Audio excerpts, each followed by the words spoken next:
हे बघा मित्रांनो, ही अशी आपली रूम आहे.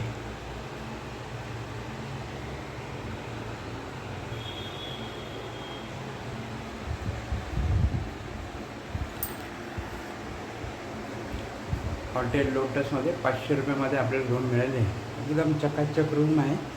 500मध्ये तर खरोखर चकाचक आहे. शंभो.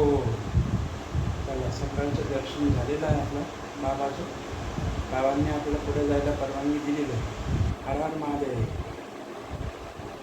आता इथून पुढे काळभैरवाचं दर्शन घेऊ. मंगळग्रहाच्या मंदिरात जायचं आहे. मंगळग्रहाच्या मंदिराचं बऱ्यापैकी ऐकलेलं आहे. काल मनोज जात्रे यांनी पण पुन्हा सांगितलेलं आहे. देवेंद्र सरांनी पण सांगितलेलं आहे. तर मंगळग्रहाच्या मंदिरात जाऊच. त्याचा अनुभवचा व्हिडिओ नंतर मी बनवूनच तिथे गेल्यावर. सध्या जय महाराष्ट्र.